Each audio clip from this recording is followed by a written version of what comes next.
Autre compétition en ce dimanche, mais dans un tout autre registre, un match de poésie. L'association rennaise Slam Connexion a décidé de jouer un derby Rennes-Nantes. Poètes et poétesses des deux villes se sont affrontés tout l'après-midi, se produisant sur scène en déclamant leurs propres textes. Myriam Thiebaud, Vincent Bars, reportage. C'est un match en 3 manches, avec une consigne à respecter pour chaque épreuve. Première consigne, faire l'éloge de la ville de l'équipe adverse durant 3 minutes. Alors, les Rennais s'élancent pour encenser Nantes. La Loire a des reflets d'un bleu-vert dilué, c'est la Nantes à l'eau. Il y a même un château qu'on dit plein de fantômes. C'est un château nantais, bouh. Parmi les slameurs, Malice, maîtresse d'école, le slam, elle y est venue par son goût pour l'écriture. Oui, nous autres loustiques, on est très éclectiques. On peut faire du caustique, du pop, du cathartique.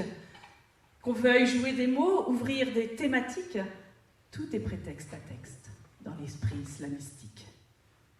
Ticket pour le podium, mes potos et ma pomme, on est une vraie équipe, c'est ta pogne dans ma paume. La compétition est prétexte au spectacle. Il faut savoir que le slam, ça a été inventé dans les années 80 et que c'était un poète américain qui a créé ça sous forme de tournoi pour dynamiser les scènes de poésie. Et en fait, ça fait que du coup, les gens venaient sur scène en essayant de donner le meilleur d'eux-mêmes. Et dans ces spectacles tournois, un maître mot, la diversité.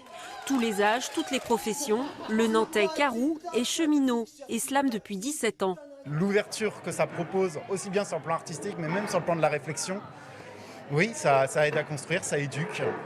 Et c'est presque une forme d'éducation populaire, mais poétique. Voilà 2 jours que je bouffe de la paperasse à m'en péter l'abdomen. Ma mère, c'est la plus belle, je l'enterre la semaine prochaine.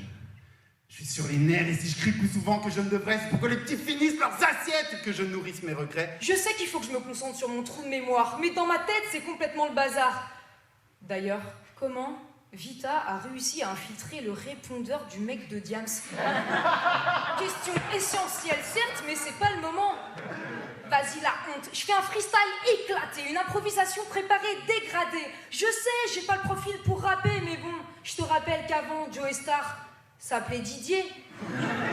À la fin de chaque confrontation, le public vote pour l'équipe nantaise ou rennaise.